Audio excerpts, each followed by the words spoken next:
part before you ever sang Midnight Train. Oh, my goodness. Gladys Knight, often known as the Empress of Soul, is the very epitome of what it means to be an iconic soul woman. However, throughout the course of her life, she has been confronted with a great deal of tragedy, controversy, and drama. The connection that she has had with her son has been highly stormy, and she has even accused him of attempting to blackmail her once. On the other hand, her son has recently gone up and confirmed several stories that have been circulating about Gladys. It is necessary to investigate Gladys Knight's early life in order to gain an understanding of the factors that contributed to her development into the woman she eventually became. Early life and career. Merrill Woodlow. Knight and Sarah Elizabeth Knight welcomed their daughter Gladys Knight into the world on May 28, 1944. In Atlanta, Georgia. This is where Gladys Knight's tale begins. Brenda is the only sister she has, and Merrill Bubba Jr. and David Billy are her first and second brothers. Her parents were both members of a local choir organization, as well as the church choir, so she was exposed to music at a young age. This gave her a natural talent for singing. She had already begun singing at the Mount Moriah Baptist Church when she was just 4 years old. Even at the tender age of 8, the little lady was already garnering praise for her exceptional singing abilities. In the event that the record player failed to function properly on the occasion of her brother's 9th birthday, it was up to the siblings and their 2 cousins to provide some type of entertainment alternative. They blew the minds of their relatively modest audience with the lovely voices that they possessed. In order to become a quintet, Knight's mother encouraged them to do so, and they ultimately decided to call themselves the Pips. The band would go on to achieve a significant deal of success, recording a large number of songs, some of which would go on to sell millions of copies. Later on, the band changed their name to Gladys Knight and the Pips, and Gladys Knight became the lead vocalist for the band moving forward. In addition to having a magnificent solo career and being a 10-time recipient of the Grammy Award, Gladys was also known as the Empress of Soul. Tragedies and Controversies. There were many debates, feuds, tragedies, and dramas that occurred throughout Knight's life. She had issues with gambling. She had feuds with some of the people in the industry. And she recently had a performance at the Super Bowl that was the subject of controversy. Knight, who was just starting out in the music industry, established a band that became known as the Pips. They began their careers as musicians by performing at talent events and in churches. After graduating, they went on to become curtain raisers for well-known concert artists. The band signed a contract with Brunswick Records in 1957, and shortly thereafter, they started producing singles. On the other hand, the real drama began when they believed that they had finally achieved success in the music scene. When Knight was 22 years old, in 1966, the Pips became a member of Motown Records. Motown was the topic of conversation in the town at that time. A number of the most talented musicians in the industry were signed to the record label, which was considered to be among the best record labels in existence. In the late 1960s and early 1970s, Motown Records was responsible for the recording of a large number of successes, which collectively sold millions of copies. They were selected to go on tour alongside other acts that were signed to the record label when they were still in their early stages with the label. Additionally, this meant that they would be performing with a number of other acts that were signed to Motown Records, like the Supremes. During the time that Diana Ross was the frontwoman for the Supremes, Knight was the lead singer for the Pips. Berry Gordy, the founder of Motown Records, displayed some preference toward one of the groups who were signed to the label during the time that both groups were signed. An affair between Gordy and Diana Ross was rumored to have taken place, according to the reports. It was because of this that Diana was frequently the center of attention during her time working at the record business. This partiality did not sit well with Gladys because she believed that she possessed the same level of aptitude as Diana, if not more. There was a time when the Pips opened for the Supremes, and the results were not exactly what anyone would have hoped for. In 2015, Gladys Knight paid a visit to Swayze Universe, and she recounted the night of the event that she attended. During the interview that took place on Swayze Universe, Knight addressed the popular claim that Diana Ross had kicked them off the tour following their performance on that specific night. The first thing that Gladys says is that she is always pleasant, But she also emphasizes that the truth must be conveyed without any sugarcoating. The first thing that she said was, "We were on tour with the Supremes, and we were doing colleges and some other stuff like that." We also opened the door for them. Following the conclusion of their performance that evening, Gladys was informed by their road manager that Berry Gordy was on the phone and had requested to speak with her. It was with great anticipation that she was about to have a conversation with the proprietor of Motown Records. However, her excitement was abruptly cut short when Gordy informed her of some tragic news. In the course of her interview on Swayze Universe, Knight made the following statement in reference to her phone chat with Berry Gordy. "When I called him, he remarked, 'Hey, I hear you guys are doing great out there.' I then got on the phone with him, to which I said, 'I hope so, Mr. Gordy.' When I asked him about it, he responded, 'But, you're giving my star act a little bit of trouble. Where do you get that from?' I followed up by saying, 'We're just doing what we do. It is all that.' While this was going on, Gordy responded to Knight with some unfavorable information for her. It was mentioned by Berry Gordy. 'Well, I think you guys are going to be coming home.' Right before she got on the phone call with Berry Gordy, Diana Ross was reportedly peering out from behind the higher-level curtain on stage. This information was provided by Gladys Knight regarding the situation. According to her, Diana must have been the one who made the decision if she was able to convince Gordy to start the tour with the Pips. The next day, the Pips gathered their belongings and made their way back to their residence. Their agreement with Motown Records was terminated in 1973, after which they moved on. Gladys stated that the beef that she and Diana had with one other would not endure forever, as they would have the opportunity to confront each other about that particular evening at a later time. It was Diana who informed Gladys Knight that we all needed to mature. According to Gladys Knight, they both had the impression that they were too young at that point in time. This was a period of their lives that they were going through at the time. The apologies were eventually accepted, and everyone moved on with their lives. In addition, Gladys gave an interview to The Insider, in which she disclosed that her feud with Diana Ross, which had lasted for 37 years, came to an end in 2005. So Gladys claims that Diana detested the sound of her voice. During that time period, it was not unusual for a diva such as Diana Ross to be embroiled in disputes with other prominent figures in the industry.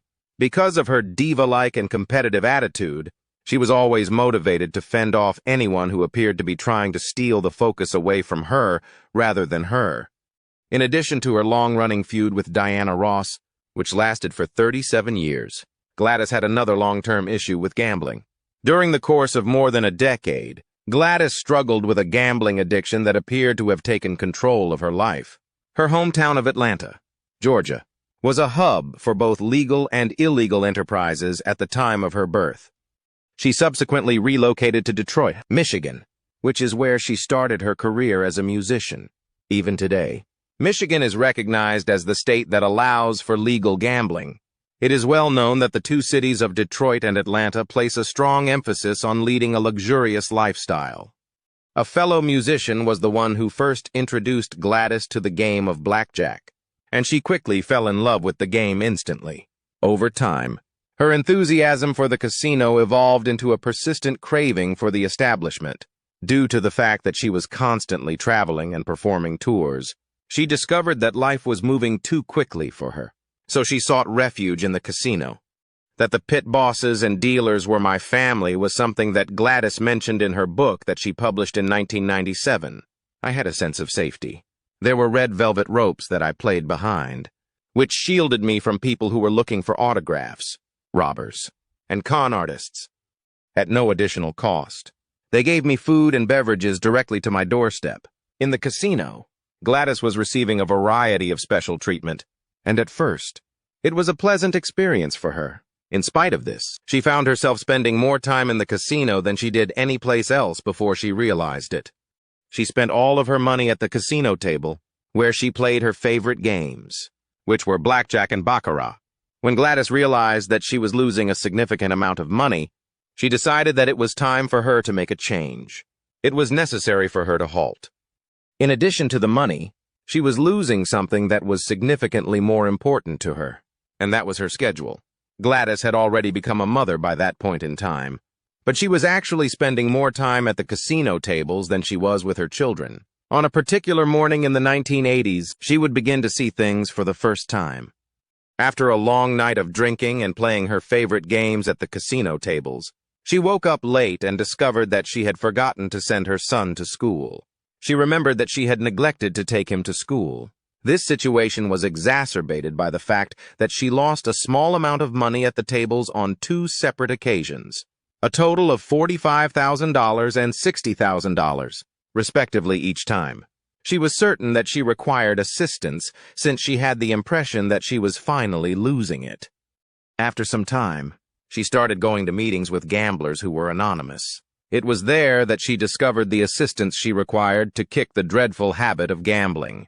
She did this before she caused any additional damage to her bank account balance and her relationship with her family, particularly her responsibility as a mother. The prevalence of racial discrimination in the National Football League, NFL, was a topic of extensive concern during Super Bowl 53, which took place in 2019. In this regard, Colin Kaepernick had fallen out of favor with the National Football League teams. For the purpose of demonstrating his disapproval of racial inequality, Kaepernick would kneel during the playing of the national anthem before games. Due to this, none of the National Football League teams decided to hire him. The city of Atlanta, which is Knight's hometown, played host to the 53rd Super Bowl. The opportunity to perform at the prestigious sporting event was extended to her, and she graciously accepted the invitation. She continued by posting on her social media accounts that she was going to be returning to Atlanta. She was subjected to public criticism, in which her supporters questioned her commitment to black solidarity. The words, "Love you, but I'm disappointed," were written by a fan in response to her post on X, which was once known as Twitter, especially during a time when Colin Kaepernick had lost his spot in the great game.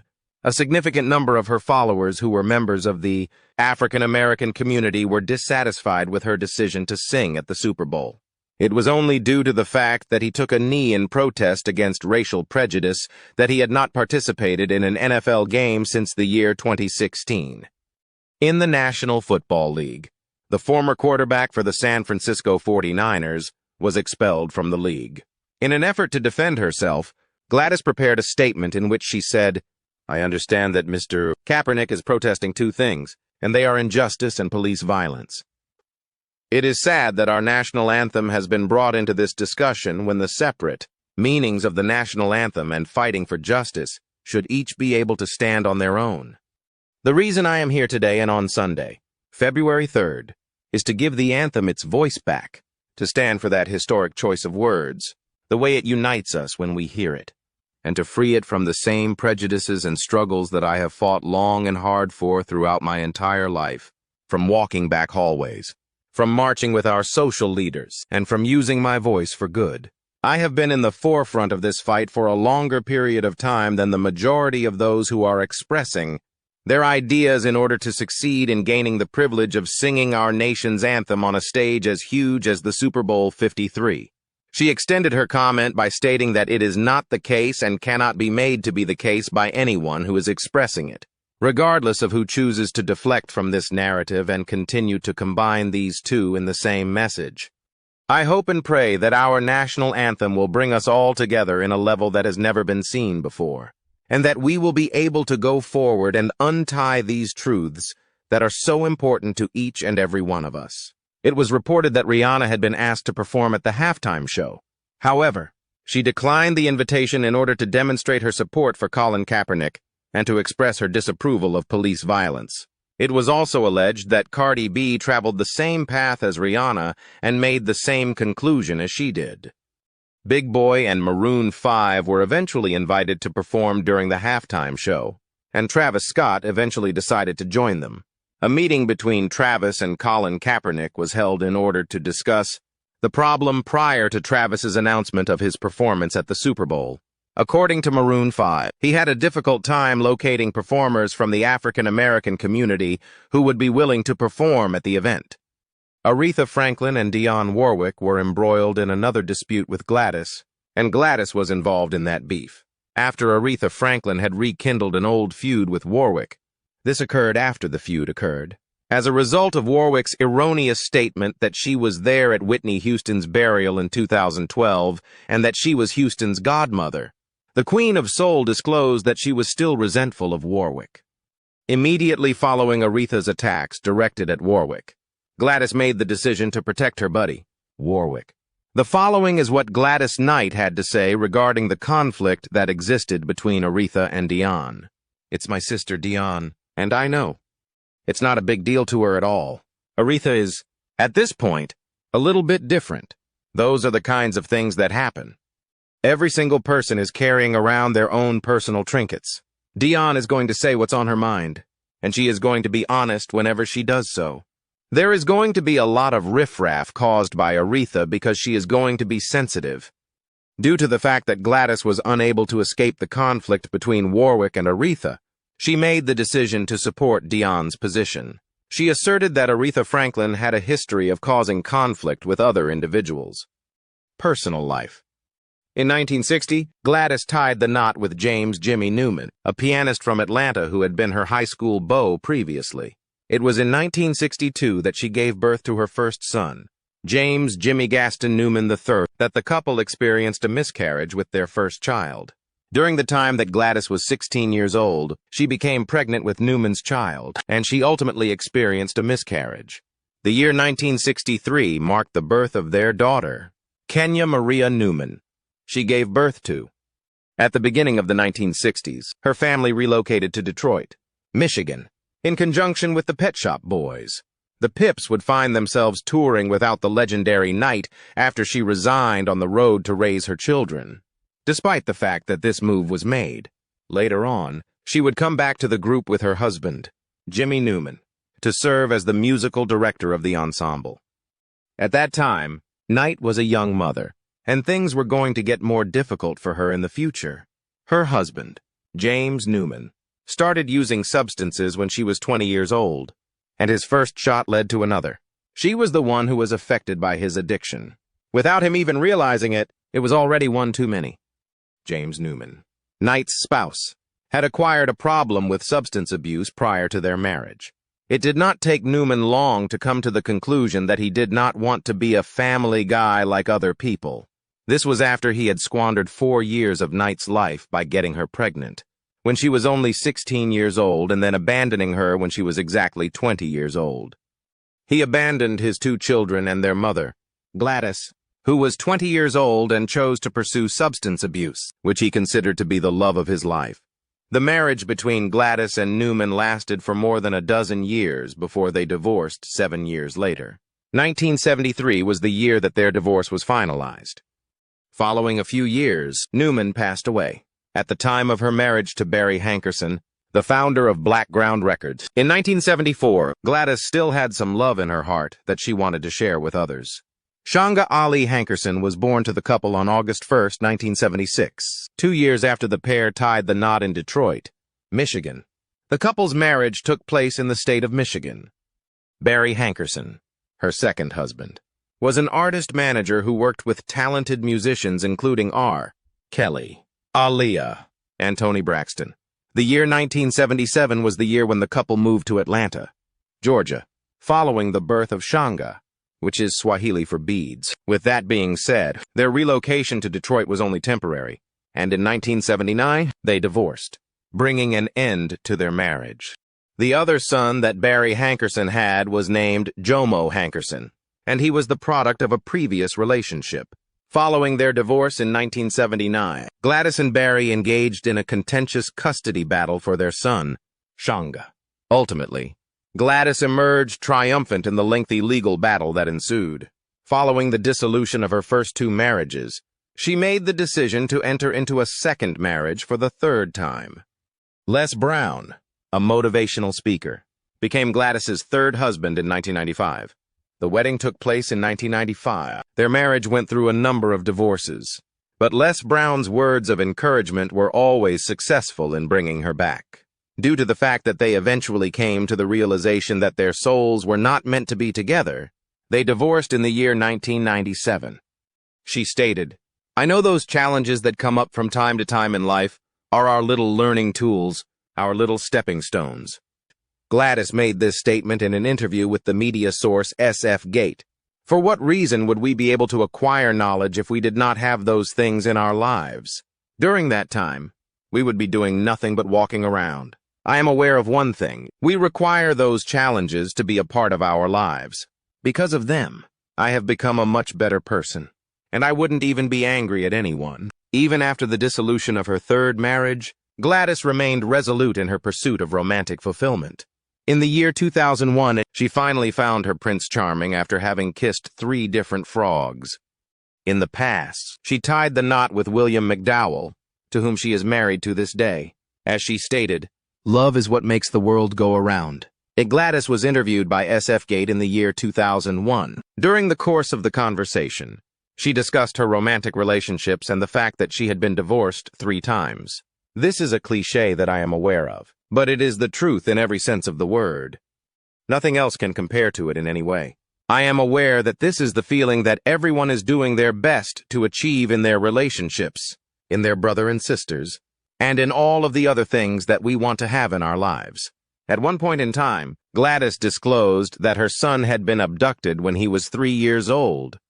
Gladys stated that her kid had been absent for around 5 to 6 months, despite the fact that she had no alternative but to work double time and spend $1 million in order to retrieve her son. Although Gladys was brought up as a Baptist, she eventually converted to the Catholic faith. 1997 was the year that she became a member of the Mormon faith after being baptized into the Church of Jesus Christ of Latter-day Saints. Her daughter and son, who had also abandoned Catholicism to join, served as a source of motivation for her to participate in this activity. In the past, she would occasionally make fun of Gordon Hinckley, the president of the LDS Church, by proposing that they add more excitement to their music. Gordon, to everyone's surprise, gave his consent, which led to the establishment of the Saints Unified Gospel Choir, with Gladys serving as the choir's conductor. The choir that she conducted at the B1 event in Salt Lake City, Utah, was later led by her. A graduate of Shaw University, which is located in Raleigh, North Carolina. Gladys is also a graduate.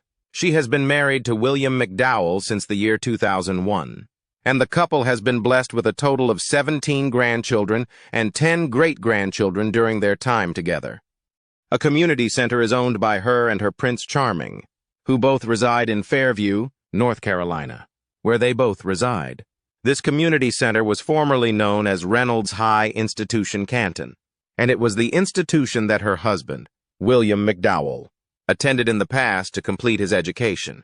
She is well known for her work in the charitable sector, including an event that took place in 2017 in which she assisted the Children's Learning Centers of Fairfield County in raising $400,000. The Palace Theater served as the venue for this event, and Carol Ann Riddle and Alan Coulter served as co-hosts the entire time. Her son confirms what we thought all along. The custody struggle between Gladys and her second husband, Barry Hankerson, resulted in the awarding of custody to Shanga Hankerson, who was the son of Knight. Due to the custody struggle that occurred between his parents when he was a young child, Shanga became a regular face in court cases. As an adult, he demonstrated how much he appreciated having the opportunity to appear before the court. Shanga was found guilty of failing to pay payroll taxes and received a sentence of 2 years in prison as a result. Recently, he was sentenced to prison for his role as the former proprietor of Gladys Knight's Chicken and Waffles, a modest chicken and waffle company that he established in 1997 and which he had previously owned. Due to the fact that Shanga Hankerson was the sole proprietor of the company, she was obligated to pay a variety of payroll taxes, including those for Social Security and Medicare. These taxes were not paid by Gladys's son, according to the authorities, who discovered that he had neglected to pay more than $1 million in payroll taxes between the years 2012 and 2016. During the course of the investigation, the special agent in charge of criminal investigations for the Internal Revenue Service, James E. Dorsey, made a statement in which he stated, "While ownership of a well-known restaurant in our community comes with its perks, it also comes with a great deal of responsibility. The act of paying taxes is a method to contribute back to the community. Nevertheless, Hankerson made the bad decision to use those monies for other purposes after paying them. The sentencing stresses that all employers, regardless of their size, are equally responsible for collecting, reporting, and paying their payroll taxes because of this sentence. Shanga entered a guilty plea to the accusations that were brought against him on July 21, 2021. In November of 2021, a judge handed down a sentence of 2 years in prison to him as a consequence of his inappropriate actions. In addition, he was stipulated to make restitution in the amount of more than $1 million. And in addition to his sentence of 2 years in jail, he was also handed 1 year of supervised release. During the course of several years, Hankerson knowingly disregarded his tax duties, according to the statement made by the acting United States Attorney Kurt R. Erskine. One of the most significant sources of revenue for the federal government is the collection of payroll taxes, which are used to fund social insurance programs such as Social Security and Medicare. The legal obligations that employers have will be held accountable if they fail to comply with such obligations. When Shanga Hankerson was an adult, she had been involved in court matters before, so this was not the first time she had been involved. At one point, Gladys made the decision to have her name removed from the business that her son owned, which was called Gladys Knight's Chicken and Waffles. This decision was made when she learned that her son had been accused of stealing from the venture. In an effort to retaliate, Shanga stated that his mother did not possess the mental capacity to terminate the license agreement. I would want to bring to your attention the fact that Gladys did not play any part in the business. Nevertheless, she did grant her son permission to use her name through a license agreement. After the Internal Revenue Service, IRS, accused Shanga of stealing and evading taxes, the licensing arrangement was canceled. On the basis of this, Gladys filed a lawsuit against her son and his businesses, which included Granite Foods, Cascade Foods, and rival group, Shanga. Gladys's son was the subject of the initial licensing agreement, which ran for 10 years but was terminated in 2009. Consequently, the two proceeded to make oral agreements. Nevertheless, Gladys expressed her desire to leave the relationship after she became aware that her son's actions were bringing disrepute to her. Shanga responded by denying all of the claims that were brought against him by his mother. He also stated that he had compensated her mother for using her name in his restaurants. Later, Gladys would reveal that her son had attempted to blackmail her by threatening to reveal her medical information. When she filed the lawsuit against her son, she wanted her name removed from the chicken and waffle restaurant. However, her son did not reply to the lawsuit. The clerk ended up entering a default victory for Gladys as a result of this reason. According to Gladys, the attorney representing her son came out to her and advised her to give them additional time or else they will expose her Alzheimer's diagnosis to the general public. Gladys's son submitted court filings that made a veiled reference to the fact that she suffered from a kind of dementia after she had declined. The statement that Gladys made was that her son was lying to her and that he was attempting to harass and humiliate her. She lost her other son, Jimmy Newman III, on July 10, 1999, when he was 36 years old. He passed away from heart failure. Up until the time of his passing, Newman III was responsible for managing his mother's career through Newman Management, Inc. Michaeline, his wife, was able to survive him. There were also 3 sons and 2 girls in his family.